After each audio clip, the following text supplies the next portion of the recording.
우리 하나님께서 우리에게 주시는 말씀은 에베소서 5장 15절에서 20절까지 말씀입니다.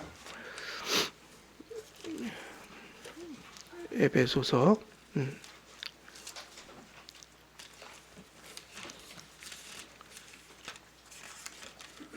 에베소서 5장 15절에서 20절까지입니다.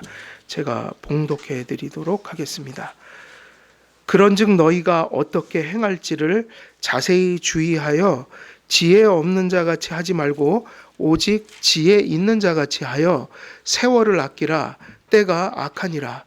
그러므로 어리석은 자가 되지 말고 오직 주의 뜻이 무엇인가 이해하라.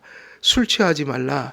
이는 방탕한 것이니 오직 성령으로 충만함을 받으라.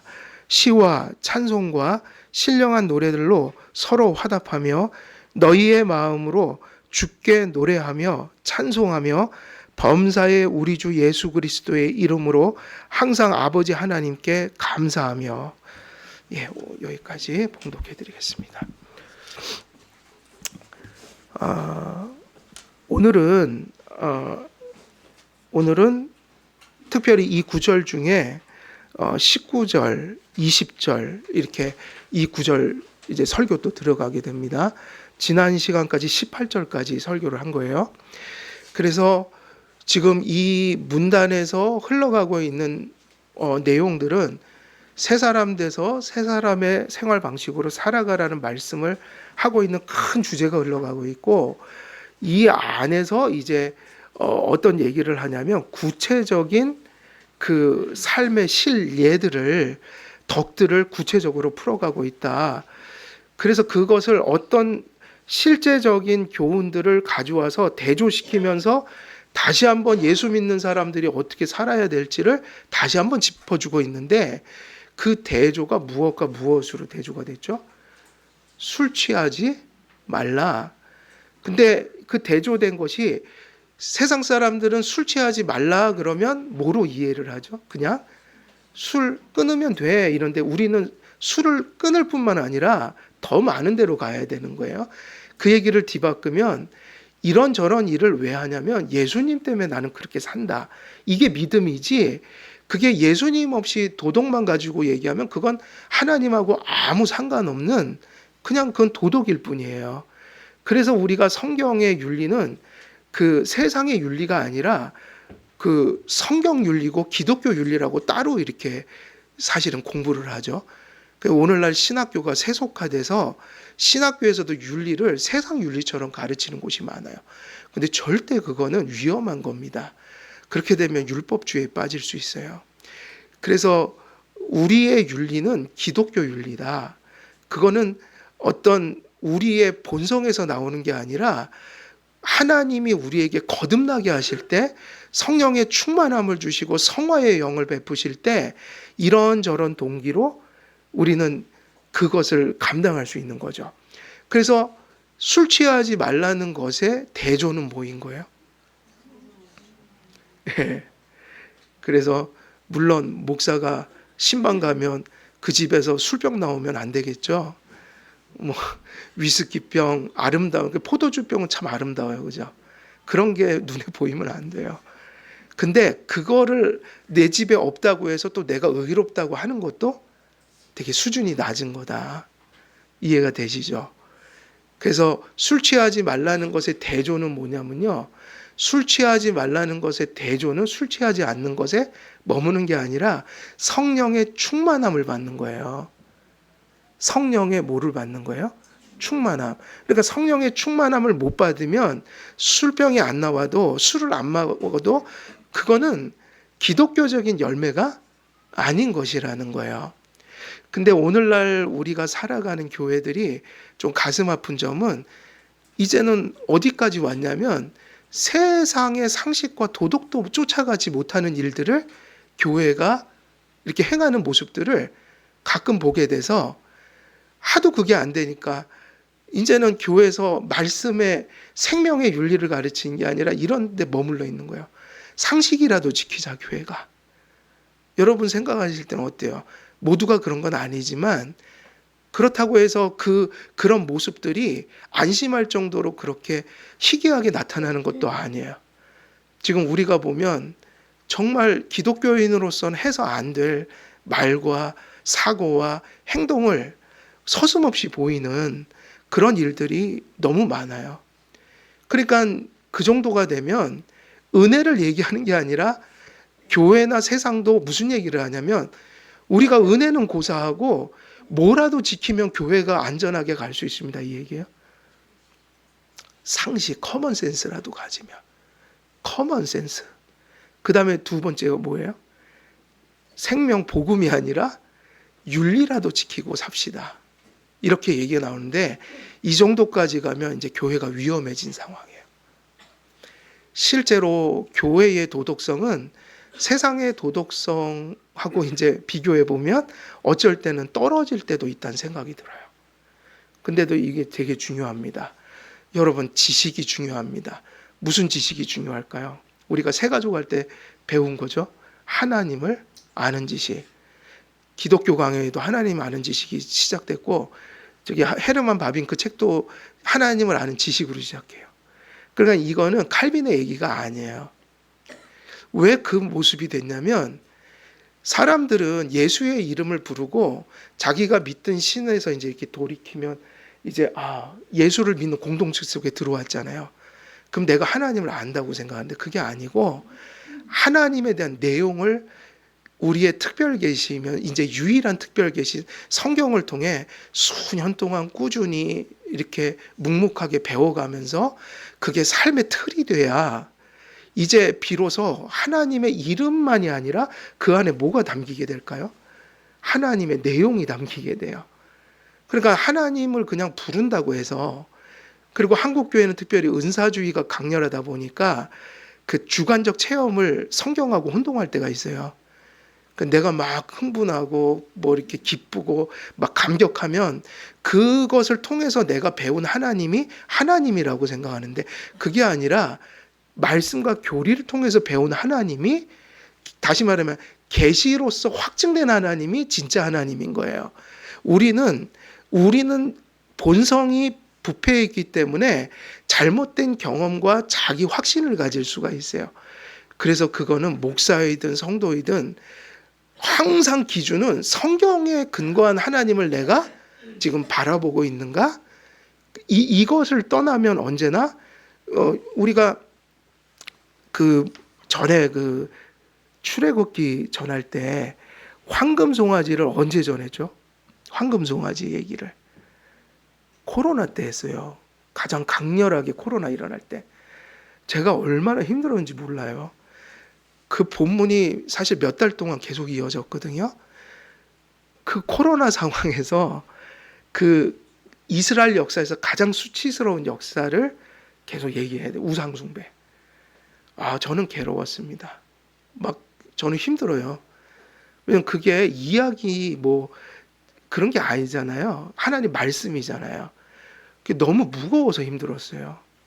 이스라엘 백성들이 황금송아지 얘기가 어떻게 됩니까? 이스라엘이 하나님 앞에 진노를 샀던 거는 여호와를 안 믿었기 때문이 아니에요. 황금송아지를 여호와라고 생각하고 믿었고 이런 것이었어요. 제가 그게 힘들었던 게 이런 거예요. 코로나가 되니까 못 모이잖아요. 그죠? 성도들의 가슴도 갈급해져요. 그래 갈급해지면 교회가 취하는 방법이 있어요. 손쉬운 방법을 취해요. 지금 답답하고 급하고 결핍된 거를 하나님은 우리 생각처럼 그거를 속 시원하게 해결 안 해줘요. 하나님의 방법으로 해결을 해주셔요. 그리고 하나님의 원칙을 떠나지 않으셔요. 그래서 코로나가 아니라 코로나 할아버지가 와도 하나님 말씀대로 하던 대로 해야 되는 거예요. 근데 회진만 못한 거예요, 우리는. 다른 건 하나도 못한 게 없어요. 다 했어요. 다만 모이는 숫자가 제약이 돼서 이렇게 번갈아 가면서 했죠. 그런데 그 말씀을 보면 다급해지면 사람은 이렇게 되는 거죠. 아니 하나님이 모세를 올라간 지 며칠 됐는데 내려오지도 않아. 우린 빨리 하나님 말씀을 듣고 싶고 뭔가 무슨 얘기를 듣고 싶은데 모세는 올라가더니 그냥 하몽차사가 됐어. 그러니까 이스라엘 백성은 항상 그건 우리 모습인 거예요. 사람은 어떤 이제 계획을 할까요? 하나님이 침묵하고 계시잖아요. 그럼 우리가 금이라도 갖다가 모아서 만들자. 그러니까 뭐냐? 부패한 본성에서 나온 하나님에 대한 자기 이해. 그래도 하나님이 받아주시지 않겠어, 예배를? 그러면 와라, 아론을 세우고 지금 금 모으기 하자. 금 모으기 했잖아요, 우리 IMF 때. 똑같이 했어요. 금 모으기 하더니, 그 금 모으기를 왜 하죠? 하는 이유가 뭐예요? 다급하니까 하죠. 우리가 김대중 대통령 때 금 모으기 했잖아요. 그죠? 다급하니까. 근데 그건 칭찬해주고 박수 쳐줘야 되는 민족성이고. 근데 교회는 금 모으기 하면 큰일 납니다. 왜 금을 모으자고 했을까요? 다급하니까 그거로 그냥 만들자 이거예요. 하나님을 눈에 당장 우리가 지금 갈급한 건 하나님이 눈에 안 보인다는 거예요. 무슨 하나님이 계시를 안 주고 우리에게 임재도 안 보여주시고 침묵하고 계시다. 그럼 뭐 우리 편에서 뭘 해야지. 그래서 만든 거죠. 그리고 그 금송아지를 뭐라고 불렀죠? 여호와 하나님. 우상은 언제나 그렇게 나왔어요. 이교의 우상은 하나님을 모르지만 기독교의 우상은 언제나 하나님을 아는 자들이 만들었다고요. 그래서 혼합주의. 거의 대부분의 그 로마 교회의 절기들은 그 무슨 페스티벌이라고 하거든요. 절기를 페스티벌이라고 해요. 축일. 이런 것들은 거의 이교의 날짜, 이교도들이 즐겼던 모든 그 예를 들면 뭐 저기 주신 무슨 그 제사 있죠. 그걸 그대로 바꿔놓은 거예요. 내 하나님의 이름으로. 그런 게 되게 많아요. 그러니까 중요한 것은 그 황금송아지 말씀을 전하면서 제가 막 이렇게 짓눌렸던 게 그런 거예요. 우리가 지금 그런 상황이라는 거예요. 코로나 때문에 모든 게 결핍돼 있단 말이에요.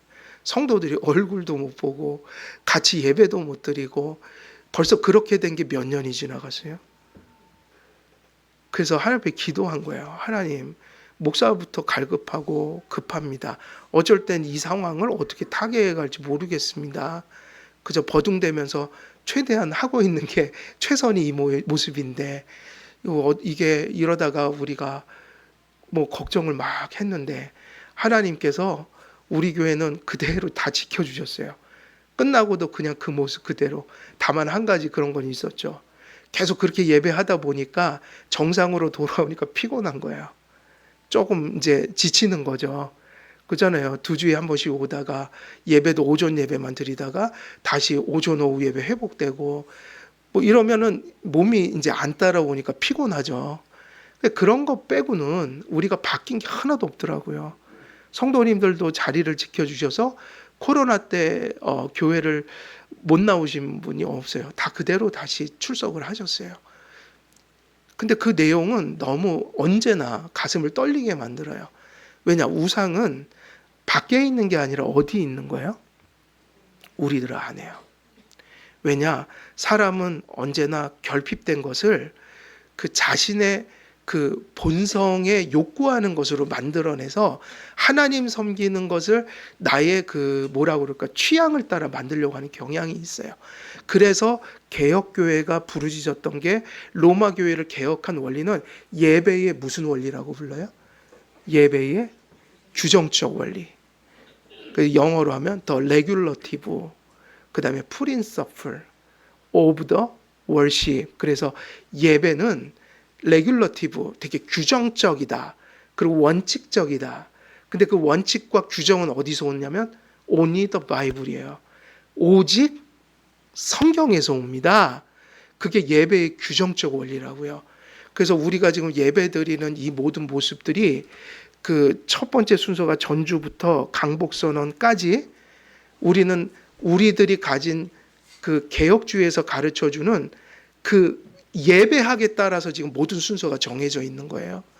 그래서 교회마다 조금씩 다를 수는 있으나 그 원리는 사실은 다르지 않고 특히 개혁주의를 더 추구하는 곳에서는 조금 더 그것을 더 가까이 종교개혁하고 때로 가기 위해서 지금 몸부림을 치고 있는 거예요.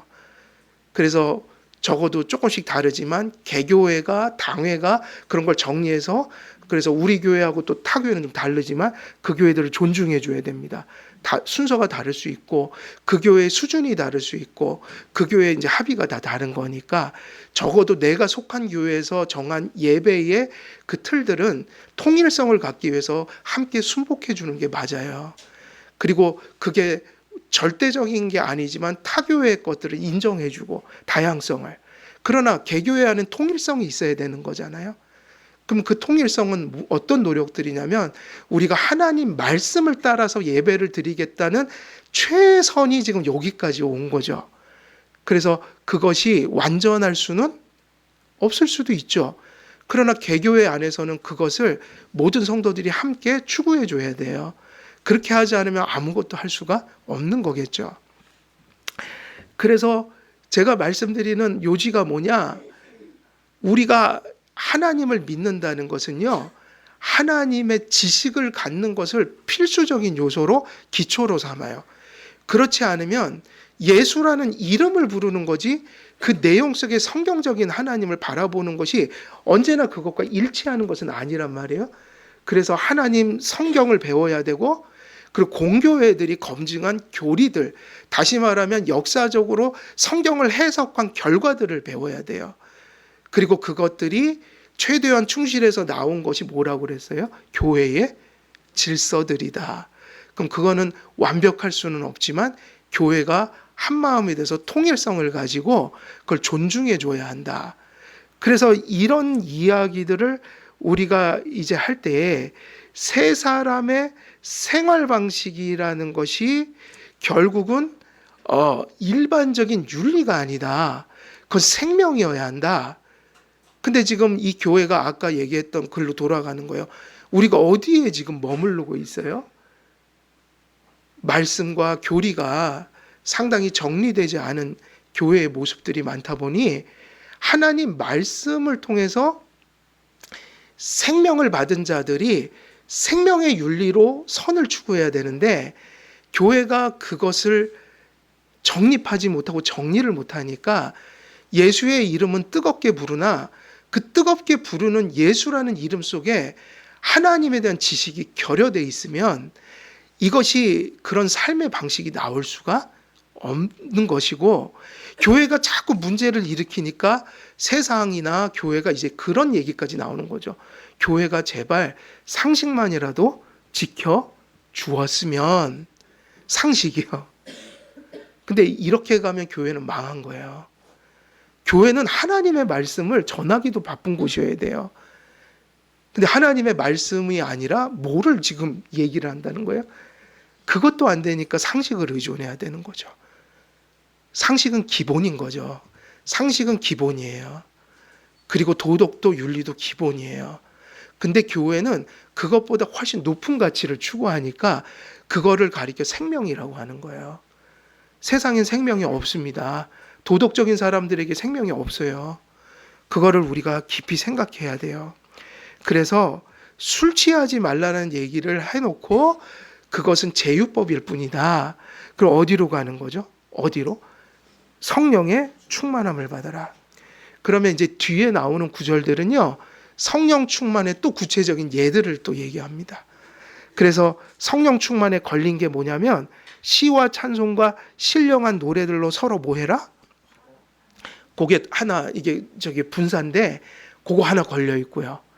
그러니까는 성령 충만해. 그리고 근데 성령 충만한 삶이 뭐냐면 화답하며, 여기까지 오는 거예요. 그리고 또 뭐가 걸려 있냐면 너희의 마음으로 주께 뭐하며 노래하고 찬송하며, 이게 또 걸려 있는 거예요. 그럼 성령 충만. 그리고 뒤에 보면 또 20절까지 이어져요. 성령 충만이. 너희들이 성령이 충만해야 돼. 그러면 이렇게 살아야 돼. 범사에 우리 주 예수 그리스도의 이름으로 항상 아버지 하나님께 뭐하며? 감사하며. 그래서 이 세 가지가요, 이렇게 그 성령 충만에 걸려 있는 단어들이에요. 그래서 이 내용도 중요한 내용입니다. 그러니까 성도들은 술 취하지 아니하며 이것을 듣고 그 반대를 술만 안 취하면 되지가 아니라 어디로 가냐면 시와 찬송과 신령한 노래들로 서로 뭐하며 화답하며 너희의 마음으로 주께 노래하며 찬송하며, 그리고 세 번째가 뭐예요? 범사에 우리 주 예수 그리스도의 이름으로 항상 아버지 하나님께 감사하며. 그럼 이 세 가지를 하는 게 뭐일까요? 성령 충만한 결과다. 그럼 이제 우리가 여기서 논해야 될 주제가 나오는 거예요. 이제 술 취함을 이제 끝내고 긍정적인 데로 가서 실천적인 데로 가서 결국은 이 얘기는 찬송의 신학을 우리가 이야기하는 겁니다. 찬송이 도대체 뭘까? 이것도 똑같아요. 하나님의 말씀으로 찬송을 잘 규정하지 못하면 찬송은 또 노래가 되고 말아요. 그냥 노래. 이거는 아닌 거예요. 그래서 찬송을 정리해야 되고, 그 다음에 또 뭐가 있죠? 감사해요. 그래서 성도들은 결국은 24시간을 살아가면서 계속 뭐 하는 사람들이어야 될까요? 찬송이요. 여러분 속에서 찬송이 실제해야 됩니다. 그러니까 찬송을요, 예배 시간에 그냥 부르는 게 아니라 어디에 실제해야 돼요? 왜냐하면 찬송은 노래 이상이니까요. 노래를 안 할 때도 여러분은 뭐 하고 계셔야 돼요? 찬송이요. 그리고 두 번째가 뭘까요? 감사해요. 이 두 가지가 없다면 여러분은 성령 충만한 것이 아니에요. 성령 충만한 것은 뭐다? 찬송하는 삶이다. 이걸 조금 더 하면 하나님을 영화롭게 하고 그를 즐거워하는 것이고, 찬송가는 이거를 내 가슴 속에 북받쳐서 질서와 곡조와 가사를 붙여서 흥얼거리는 거예요. 그거는 매우 가시적인 마지막 단계예요. 그러니까 24시간이 뭐 하는 삶이어야 될까요? 찬송하는 것이고요. 24시간 뭐 하면서 살아야 될까요? 감사하는 거예요. 그 찬송과 감사, 이것이 바로 뭐냐면 성령 충만함이다. 이것의 열매다. 그래서 우리가 그 시와 찬송과 신령한 노래는 무엇일까요? 그랬는데 이제 하나씩 보게 되는 거죠. 첫 번째가 뭐죠? 거기서 시가 나왔죠. 시는 뭘까요? 이 시라는 것은 푸살모스라는 단어예요. 헬라어로. 푸살모스라는 단어인데, 이거는 시라는 말은 어떤 뜻을 가지고 있냐면 악기를 퉁길 때 쓰는 말이에요. 기타나 가야금이나 이런 걸 뭐 한다고 그러죠? 퉁기다. 그러니까 연주하는 거죠. 그리고 치다 이런 뜻도 있어요. 그러니까는 이것은 약간 악기를 연주하니까 음악과 좀 이렇게 관련이 있는데, 이것은 또 다른 의미를 보면 음유를 갖거나 악기와 반주를 동반한 뭐를 의미하면 시를 의미해요. 시인데 그 다윗의 이야기를 보면 다윗이 하프를 잘했잖아요. 그래서 악기를 잘 다루었고 시편을 지어서 불렀어요. 그러니까 결국 시라는 거는 뭐냐면 구약의 시편을 가리킨다고 봐야 돼요. 시는. 그런데 이런 구약의 시편만이 아니라 신약교회가 세워지면서 또 이 가슴에 북받치는 그 은혜를 시로서 표현한 사람들이 있을까요? 없을까요? 있겠죠? 그래서 구약의 시편의 형식을 따라 신약시대에 창작한 이러한 찬송을 위한 시들이 존재했을 것이다. 그렇게 되면 시는 뭐냐면 찬송시라고 부르면 될 거예요. 그래서 일단은 이 찬송시의 대표는 뭘까요? 구약의 뭐일까요? 시편. 그래서 여러분, 우리가 시편 찬송을 부르는 것은 찬송에 있어서 영감받은 찬송은 시편밖에 없어요. 왜냐하면 이건 성경에 있는 찬송이잖아요. 그리고 시편 자체가 구약 때 예배를 위해서 쓰였다고요. 그러니까 영감받은 시편을 어찌 종교개혁자들이 안 부를 수 있었겠어요.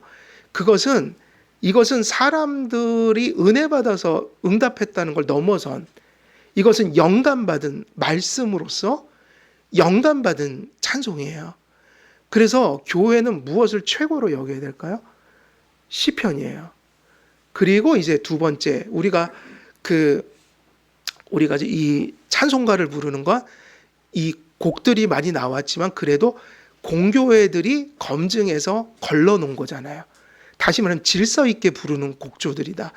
그러므로 인해서 우리가 이 새 찬송가까지 우리가 부르고 있는 거예요. 그러나 CCM은 검증되지 못한 사사로운 곡들이라서, 그리고 그것들이 수직적이기보다는 사실은 이게 문화적인 면이 더 대중적이고, 그래서 그것들은 우리가 찬송가에 들어오기까지는 공예배에서 사용 안 하려고 하는 거예요. 그래서 CCM을 안 합니다, 우리는. 그래서 찬송시라는 것은 구약의 시편 내지 구약의 시편과 그런 형식을 빌어서 또 신약의 성도들이 창작한 곡이 있을 수 있다. 그래서 초대교회 때 바로 에베소서에 나오는 너희가 시와 찬송과 신령한 노래로 이렇게 했을 때 그 시는 이런 의미를 담고 있다 보시면 될 거예요. 그 다음에 이제 뭐가 나오죠? 둘째가 찬송이 나와요. 그래서 쉼노스라는 단어인데 이 찬송은 어디에 포커스가 가 있냐면 시편처럼 운율도 있고 악기를 사용하는 찬송곡 시일 수는 있으나 여기서 강조하는 건 뭐냐면 신을 향한 노래예요. 그런 뜻을 가진 거예요. 그러니까 여기서 쉼노스라는 찬송이라고 번역해 놓은 이 말은 누구를 향한 노래다? 그래서 여기다 포커스를 둔 거죠. 앞에 것은 시라는 거에 초점을 놨고, 그리고 뒤에 것은 근데 어떻게 보면 다른 걸 얘기하는 게 아니라 찬송의 영역을 세 가지 단어로 반복하고 있는지도 몰라요. 그래서 약간 그 구체화는 해놨죠. 앞에 거 시는 시편, 시의 창작, 그리고 찬송은 뭐냐면 어떤 거에 포커스를 맞춘 거냐면 찬송은 누구를 향한 노래다? 네, 하나 요거를 잊어버리시면 안 돼요. 너희들이 모여서 노래를 하는데 신을 향한 노래라는 걸 잊지 마. 우리가 뭐 이렇게 막 흥을 돋우고 귀를 즐겁게 하고 우리 좋자고 부르는 노래가 아니라 찬송은 그 두렵고 사모함으로 떨므로 예배해야 될 그런 분을 향해서 가사와 곡조를 붙여서 드리는 것이 찬송곡이야. 그리고 그게 마음속에서 나오는 것이어야 해. 이런 얘기를 할 때 결국 이 얘기는 다 뭐죠? 찬송가, 우리가 예배 순서에 찬송이 있을 때 바로 그거를 이런 인식을 가지고 불러야 돼요. 인간의 노래가 아니라 누구에게 바치는 노래예요? 하나님을 향해, 신을 향해 부르는 노래다.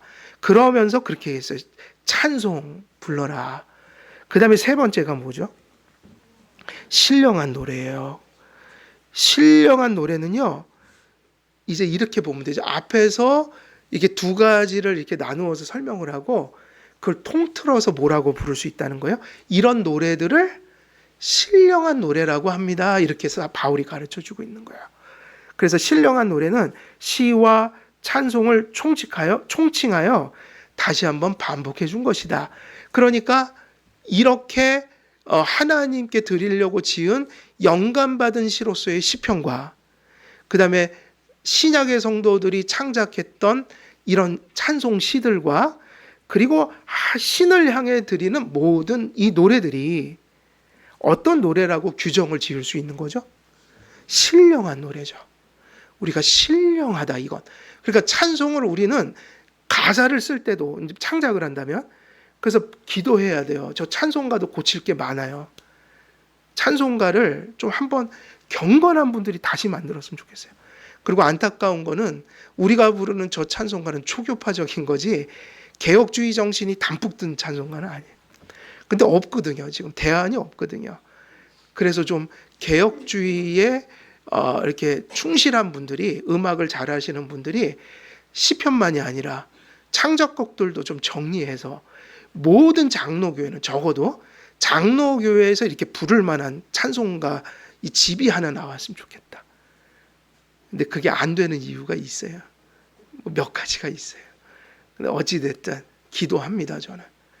뭐 이런 게 나온 건 축복이에요. 이런 책들이. 그나마 이런 거라도 나와주는 거. 시편 찬송 이런 거. 이게 돈이 안 되거든요. 그리고 팔리질 않죠, 당연히.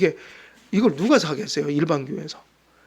그래갖고 이거 출판한 분들 제가 아는데 다 빚이 다 힘들어해요. 그냥 봉사로 하는 거예요. 참 소중해요. 이런 작업을 해준 게. 그래서 저는 이게 여기서도 좀 했으면 좋겠어요. 찬송가, 창작곡들도 좀 이렇게 정리해 줬으면 좋겠다. 그런데 좀 어려운가 봐요. 왜냐하면은 우리가 부르는 시편이든 창작곡이든 그것은 무슨 노래이기 때문이에요? 신령한 노래. 그래서 우리는 시편하고 찬송가 갖고 부를 때 신령한 노래를 부르고 있다라는 의식을 가지고 예배에 참여하는 게 중요한 거죠. 그래서 신령한 노래는 일반적인 찬송을 통틀어서 얘기할 수 있어요. 성도와 교회의 신령한 찬송은 하나님의 말씀에 부합한 찬송을 의미합니다. 그러니까 똑같은 노래가 많은데 그걸 다 하나님을 향해 부른다고 하는데 신령한 노래의 조건이 있다는 거예요. 두 가지예요. 노래니까 가사가 있고 멜로디가 있을 거 아니에요. 가사는 어때야 될까요? 하나님 말씀과 교리에 부합한 내용이어야 돼요. 그러니까 우리 좋자고 부르는 게 아니라 우리 감정을 막 이렇게 펼쳐놓는 게 아니라 우리 감정도 성경에 부합한 감정을 가사로 써야 되는 거죠. 요즘에 그 신사도 하고 막 뒹굴고 이러는 데 가면 그럼 그들은 찬송가를 그렇게 써야지 일관된 거예요. 자빠져라 은혜를 받았다. 우리 모두 자빠집시다. 할렐루야. 이런 가사를 써야 돼요. 근데 그렇게 써요 안 써요? 그 쓴 거 못 봤는데요. 그 양심에 걸려서 못 쓰겠죠. 아니죠. 자기들은 그걸 그렇게 추구하잖아요. 그럼 찬송가에 그렇게 써야죠. 저는 정직하지 못하다고 봐요. 그걸 안 쓴다면. 아니 자기들이 제일 중요한 게 막 예배 시간에 그것도 예배 시간에 쓰러지는 게 최고라고 하는데 그럼 찬송가에 써야죠. 자빠지는 게 최고라고. 근데 그걸 못 쓰는 이유가 뭐죠? 그 감히 못 쓰는 거죠. 그러면 하지 말아야죠. 그러니까는 우리가 찬송가 가사는요. 우리가 설교하고 성도님들이 신앙 고백하는 걸 벗어나면 안 돼요. 그게 무슨 노래가 될 수 있다고요? 신령한 노래의 외적인 노래가 될 수 있는 거예요. 그리고 멜로디는 어때야 될까요? 화려하고 복잡하고 이런 건 안 돼요. 우리가 멜로디를 붙인 이유가 하나 있습니다. 예배 때 부르려고 하는 거예요. 왜 멜로디를 붙이냐면 같이 불러야 하니까. 같이 불러야 하니까. 그래서 제네바 시편 같은 건 되게 단순해서 민요곡을 붙인 거예요. 대부분. 그 시대에. 민요 비슷한 거. 그래서 곡도 화음이 아니에요. 그냥 단음이죠. 한번 나중에 확인해 보세요. 아마 화음 아닐 거예요. 그 민요 같은 거요. 뭐 학교종이 땡땡땡 어서 갑시다. 뭐 그런 게 왜 그렇게 하냐면 부르기 쉽게 모두가 같이 부를 수 있도록. 그래서 멜로디는요 질서예요. 같이 부르기 위해서 붙이는 거지 무슨 교향곡 만들지 화려하려고 붙이는 거 아니에요. 그 다음에 멜로디가 어때야 되냐면 가사에 부합해야 되고 그게 세상의 그 감정만을 자극하는 그런 절제 없는 쾌락적인 음악이 아니어야 한다. 그래서 이런 것들 몇몇 가지가 있어서 가사와 곡조가 하나님의 말씀에 부합한 모습으로 이렇게 됐을 때 그걸 우리는 무슨 노래라고 받아들이는 거죠? 신령한 노래라고 부릅니다. 신령한 찬송은 하나님의 말씀을 성도와 교회에 깨닫게 하시고 믿게 하시고 감화하심으로 충만한 감사와 기쁨 속에서 드리는 찬송입니다. 시와 찬송은 이처럼 묶어서 무슨 노래라고 부를 수 있을까요? 신령한 노래라고 부를 수 있게 되는 거죠. 그렇다면 지혜, 세월을 아끼는 성도들이 그들의 생을 채워가야 할 실천들로서 시와 찬송과 신령한 노래가 어떤 성격으로 나타나야 하는지 이제 그 시와 찬송과 신령한 노래가 뭐라는 개념은 말씀을 드렸으니까 그렇다면 그게 어떤 정신과 상태로 성도들이 올려드려야 하는 것인지를 우리가 여기서 보는 거예요. 그게 어디에 기록되어 있냐면 19절 말씀에 다 나와 있어요. 그래서 서로 어떻게 하라고 그랬어요? 시와 찬송과 신령한 노래를 어떻게 이걸 묻는 거예요. 그럼 우리가 어떻게 드려야 됩니까? 이거 예배학이죠. 이게 성경 자체에서 나오는 예배학이에요. 어떻게 드리라고 되어 있죠? 본문에는 서로 화답하며요. 여러분 서로 화답하며 그랬어요. 물론 찬송은 내가 혼자 있을 때, 이렇게 회집하지 못할 때는 개인적으로 부르죠. 일하시다가도 흥얼거리고, 그 찬송을 때로는 무릎 꿇고 기도할 때 또 펴놓고 찬송 부르고 기도하시기도 하고. 그런데 이 찬송은 절대로 개인적으로만 하는 게 아니라 하나님은 반드시 이렇게 했어요. 서로 어떻게 하라고 그랬어요? 그래서 여러분, 공예배는 회집해야 합니다. 공예배를 회집해야 돼요. 한 공간에 모여야 합니다. 하나님은 찬송가를 예배의 형식으로 부를 때 모든 성도들이 어떻게 하라고 그랬어요? 서로? 그래서 우리가 오늘도 찬송 부를 때 서로 화답한 거예요. 같이 부른 거예요. 그래서 중세교회 때는 그 성가대가 발달돼 있었지만 개혁, 특히 우리 칼빈주의나 장로교회는 회중 찬송을 회복시킨 거예요. 특별한 사람들이 부르는 게 아니라 누가 불러야 되는 거예요? 회중 전체가요. 그래서 우리가 성가대 안 만드는 거예요. 성가대의 그 아름다운 목소리를 추려서 막 이렇게, 그게 아니라 음정 박자 틀려도 신앙 고백을 하며 이 교회에 지체들된 회중들이 드리는 찬송을 하나님은 가장 기뻐하세요. 그것이 진짜 찬송인 거예요. 그래서 어떻게 하라는 말씀에 주목해야 될까요? 서로 화답하며요.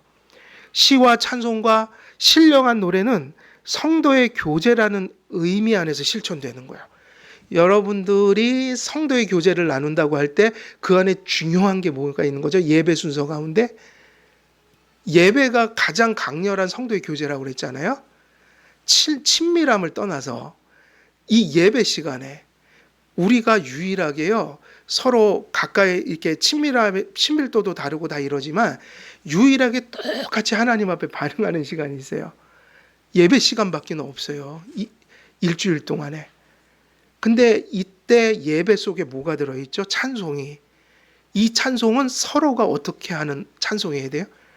개인이 아니라 우리가 교통하는 시간이라고요. 함께 한 자리에서 같은 신앙 고백과 감사를 찬송이라는 곡에다가 실어서 올려드리는 거예요. 그때 하나님이 여러분의 마음이 하나 될 때 그것을 절대 개인이 아니라 몸의 찬송으로 받으세요. 그러니까 찬송은 개인의 찬송도 있지만 무엇이 궁극적인 거예요? 몸의 찬송이에요. 몸의 찬송. 그래서 주일날 이렇게 공예배 드릴 때만 이 모습이 나타나요. 공예배는 정말 소중한 거예요. 자, 그래서 일종의 이 찬송이라는 것은 서로 화답하며라는 얘기는 찬송 자체가 무엇의 일부분인 거예요? 성도의 교제죠. 술 취함과 대조된 시와 찬송과 신령한 노래는 말씀을 가지고 우리 마음에 믿음을 주심으로 그리스도와 연합케 하시고 그리스도와 교제케 하시는 성령의 역사가 가져온 뭐냐면 열매예요. 하나님의 말씀을 통해 하나님의 인격과 사역을 인식한 성도들은 그 인격과 사역 속에 비추어진 그분의 속성으로부터의 영광의 빛에 예배와 거룩한 생활로 응답하게 돼 있어요. 그래서 아까 초반에 제가 말씀드린 게 다시 이 말씀으로 귀결되는 거예요. 하나님을 우리가 찬송한다는 거, 이게 어디서 시작되는 걸까요? 우리가 이거를 언제 했냐면요, 안 잊어버리셨겠죠. 요한계시록 4장에서 배운 거예요. 24장로와 내 생물이 찬송할 때 그 찬송에 항상 선제하는 게 뭐였을까요? 그때 했잖아요, 공과. 항상 저 하늘에서 하나님의 영광이 비춰져요. 계시. 영광이 뭐냐면 하나님의 존재, 하나님의 속성, 그의 능력, 그의 선하심, 그의 사랑, 그의 공의. 근데 그분이 창조하셨다. 그리고 그분이 뭐 하셨다? 그래서 맨날 그런 계시가 내려오잖아요. 어린 양이, 하나님의 아들이, 그분이 뭘 했는가? 예수 그리스도 안에서 하나님은 구속자의 일을 하셨다. 그의 인격과 사역, 그분의 존재와 속한 모든 것들이, 그게 뭐죠? 그 빛이? 그걸 가리켜 우리는 영광, 하나님의 영광, 그 탁월하심. 그럼 그것이 우리에게 비춰진다는 게 계시라고요. 오늘날 같으면 성경 배우고, 아이고 하나님이 이런 분이네, 하나님이 이렇게 강력하시네. 하나님이 이렇게 좋으신 분이네. 근데 그분이 우리를 창조하셨어. 그분이 우리를 구원하셨어. 이걸 말씀으로 깨달을 때 계시가 된 거예요. 그럼 거기에 응답이 뭐냐면 그걸 찬송이라고 부르니까 찬송은요 성경에 근거한 거예요. 계시가 임하지 않으면 찬송은 없어요. 그게 계시록의 그 하나님의 그 천사들이 하나님 찬송하는 광경이 가르쳐 주는 본질인 거예요. 결국 하루 종일 곡조를 붙여서 곡조를 붙이지 않고 찬송하는 삶이 가능한 건 하나님의 말씀이 우리에게 전해준 그 복음, 진리, 은혜, 하나님의 뜻을 성경 속에서 우리가 이렇게 취한 만큼, 소화된 만큼, 그게 뿌리를 내린 만큼 뭐 하고 사는 걸까요? 찬송을 하고 사는 거예요. 영광을 돌리고 산다. 감사를 하고 산다. 그래서 성경 공부 중요한 겁니다. 설교가 중요한 거예요. 그리고 여러분들이 하나님의 말씀을 묵상하고 삶 속에서 붙들고 이런 것들이 결국 지금 사도 바울이 얘기하고 있는 이것을 가능하게 하는 은혜의 수단인 거예요. 그래서 시와 찬송과 신령한 노래는 말씀을 통해 바라보는 하나님에 대한 뭐일까요? 라는 거예요. 결국 찬송은 곡조로 나오는 게 이제 최종적인 형태고 가장 갖추어져 있지만 이것이 노래가 되기 전에 우리의 가슴 속에서는 무엇을 찬송이라고 부르냔 말이에요. 무엇일까요? 아멘입니다. 신앙 고백이에요. 신앙 고백이에요. 그리고 두 번째가 뭘까요? 하나님에 대한 신앙 고백이다. 그러니까 이 신앙 고백이라는 것이 하나님 계시에 대한 뭐죠? 사실은 응답이니까 신앙 고백은 말로 해야 되는 게 맞지만 어디서 생기죠? 우리의 가슴에서. 그래서 성경에서는 이렇게까지 얘기했어요. 이걸 너무 구체적으로 마음으로 믿어 뭐에 이르요?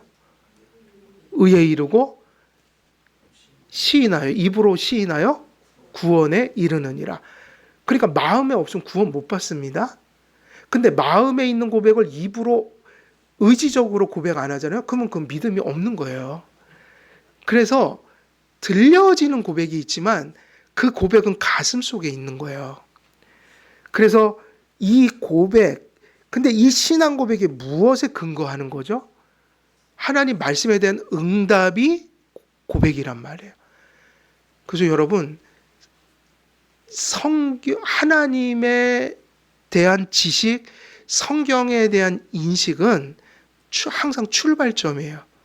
그래서 거기서부터 실천도 나오고 정서도 나오고 그래서 우리가 삶으로 그걸 전해야 된다. 다 맞죠.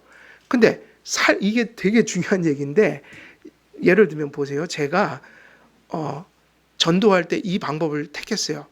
사람들한테 절대로 이렇게 예수 믿으라는 거 직접 말 안 하고 내가 그 기회가 올 때까지는 오로지 삶으로 저들에게 다가가야지. 그래요. 그러면 그 전도일까요? 아닐까요? 전도죠. 중요한 전도 방법일 수 있어요. 처음부터 막 이러기보다. 그런데 내가 말 한마디도 안 하고 저 사람 전도해야지 할 때 그걸 말 안 하고 할 때 저 사람은 모르지만 그 말 안 하고 할 때 나는 뭘 가지고 있어야 되는 거예요. 하나님에 대한 지식을 복음을 강렬하게 가지고 있으면서 내가 그걸 굳이 막 표현 안 하고 좀 숨긴다는 거는 이제 전도 전략으로 일부러 그런 게 아니라 그럴 때 그게 전도 효과가 나오는 거지. 뭐 여기 아무것도 없는데 원래 없으니까 표를 못 하죠. 뭐 그냥 그거는 아무것도 아니죠. 전도도 아니고 없는 거죠. 가슴 속에 있을 때 말 안 해도 전달되는 게 있어서 그게 되는 거예요. 그러니까 없는 게 아니죠, 사실은. 무언의 말을 계속 하고 있는 거예요. 그래서 성경에 보면 그걸 숨길 수 없다. 그래서 어떤 사람들에게는 그리스도의 향기요. 어떤 사람에게는 그게 또 반발을 일으켜서 악취로 풍겨지는데 중요한 건 냄새가 난다는 거예요. 그럼 왜 냄새가 나냐? 당연하죠. 여기 있으니까 냄새가 나는 거죠. 그래서 예전에 도시락 같은 거 싸가면 신김치 싸가잖아요. 그게 터져요, 꼭. 아주 그냥 교실 바닥이 그냥 신김치 냄새로 막 그러죠. 저는 또 급식 후회하면 그걸 또 잘 안 먹었어요. 가방에다 3일씩 넣고 다니다 썩어갖고 터져갖고요. 와, 그 냄새가 그냥 그걸 숨길 수 있나요? 터지면요, 애들이 다 알아요. 그러니까 그거 조심해야 돼요. 내용이 없으면서 내가 삶으로 전해야지? 이거는 모순이에요.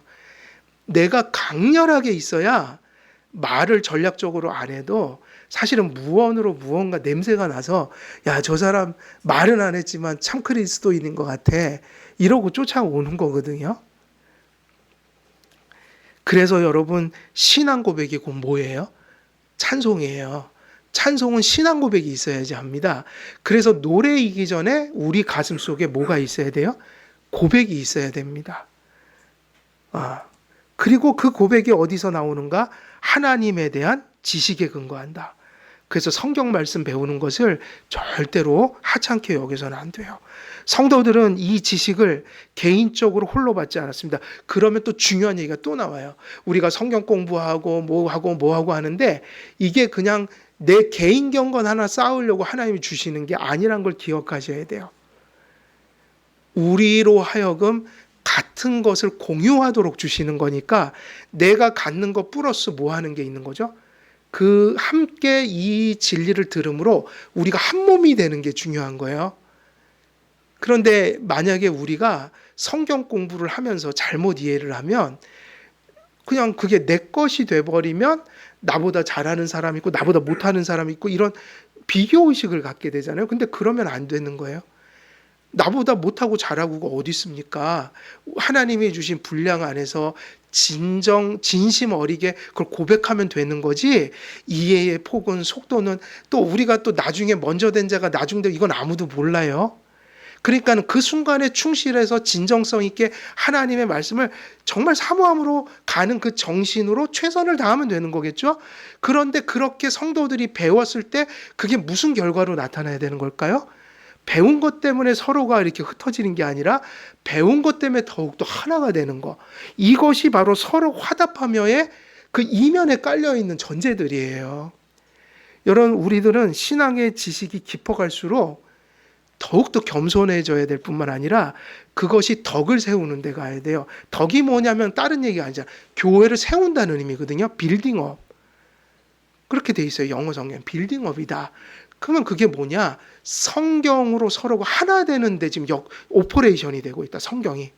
이분이 더 깨달을수록 그 지식으로 더 연약한 자들을 붙들어주고 기도해주고 또 함께 덕을 세우면서 가니까 성도들이 배우는 그 양은 다 다르고 이해도는 달라도 그 한 마음 안에서 최선을 다할 때 그 결과가 뭐로 나오면 하나님이 이제 그렇게 말씀하시는 거죠. 한길교회 너희들 성경 공부 참 열심히 했는데 그치 내 뜻대로 했다 이렇게 말씀을 하시는 거예요. 그게 뭐냐면 서로 뭐 하는 거죠? 화답. 찬송을 서로 화답하기 전에 신앙의 고백을 화답하는 거예요. 이렇게 될 때 우리는 이제 이리로 갈 수밖에 없어요. 우리가 서로 사랑하고 섬기는 것은 다른 이유가 아니라 우리 교회에 발을 디딘 분들이 예수 그리스도와 하나님을 동일하게 고백하는 것 때문에 뭐 하는 거예요? 서로 사랑하는 거예요. 이렇게 가면 한길교회는 잘 가는 거고요. 근데 지식은 또 서로를 분열시킬 수도 있어요. 그럼 그거는 하나님 말씀을 배우려고 노력했지만 가장 미련하게 배운 거예요. 왜냐? 성경은 분명히 얘기하고 있어요. 서로 어떻게 해라? 서로 화답하라. 찬송을 얘기하죠. 그러나 찬송은 모이기 때문에 지금 이 얘기가 가능해요. 신앙 고백이기 때문에. 신앙 고백은 서로 화답하는 거여야 돼요. 다시 말하면 하나님이 몸을 이루시는 그 중심에 있는 것이다. 그래서 이 믿음의 고백과 지식은 성령께서 성경을 통해 그리스도를 머리로 모신 몸 혹은 온 교회에 베풀어진 것입니다. 그러므로 성도들과 교회는 한 신앙 고백 안에서 말씀을 통해 바라보는 하나님을 향한 무엇이 돼야 되는 거예요? 서로 화답함이 돼야 되는 거죠. 서로 화답하는 찬송을 부르기 위해서는 그 직전에 뭐가 있어야 될까요? 서로 같은 신앙을 고백하는 내용이 있어야 되죠. 그래서 하나님을 아는 지식 가운데 일치하는 믿음이 교회의 기초인 거예요. 서로 화답한다는 의미는 서로 하나님의 영광에 대해 신앙 안에서 고백하고 말한다는 의미입니다. 성도들은 한 믿음과 신앙 고백 안에서 몸으로서 서로 하나님을 높이는 말들과 노래로 교제해야 합니다.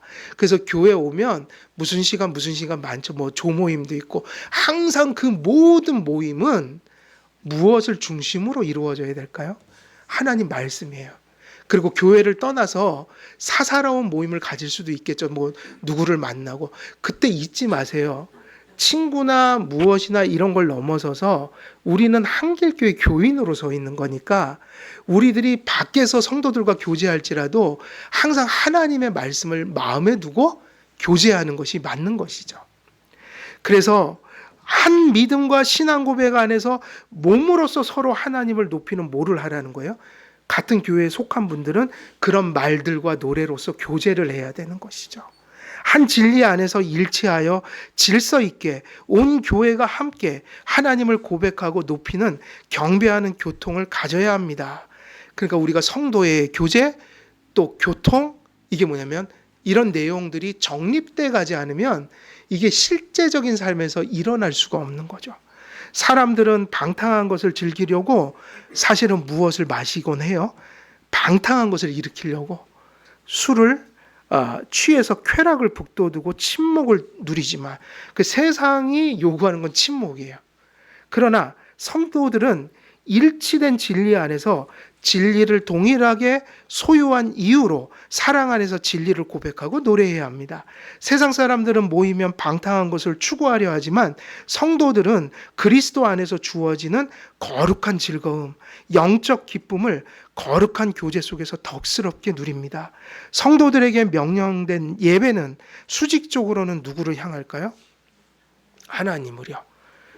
그러나 모든 예배와 예배의 순서들 속에는 수평적인 면들이 있을까요? 없을까요?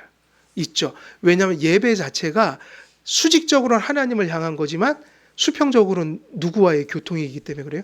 성도와 성도의 교통이기 때문에 그래요. 하나님을 찬송하는 것은 곡조 없는 마음의 고백과 일치 연합 속에서 시작되고 곡조를 붙여 질서 있게 표명되어야 합니다. 한 진리의 말씀을 믿고 고백하는 이유로 성도는 마음이 화합된 것인 동시에 성도들은 서로 화답하여 진리를 함께 고백함으로 그래서 마지막 그것의 가장 가시적이고 아름다운 모습은 서로 노래함으로 이것을 서로 화답하는 모습이다. 그래서 교회에서 예배의 순서 가운데 찬송이란 순서를 넣은 이유는 이런 이유 때문인 거죠.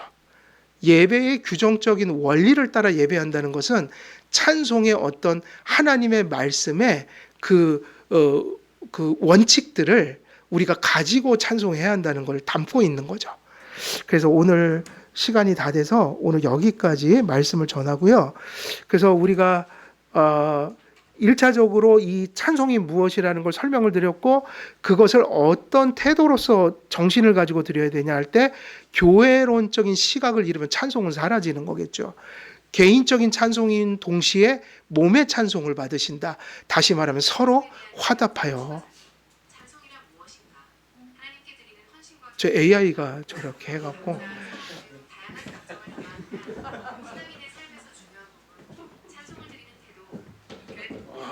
AI가 검색을 해서 설명을 하네요. 참 대단한 세상이에요. 다음 주에 막 설교한다고 막 그런 것들. 그래서 오늘은 서로 화답하며 거기까지 말씀드리고 다음번에 이제 두 번째 게 나와요.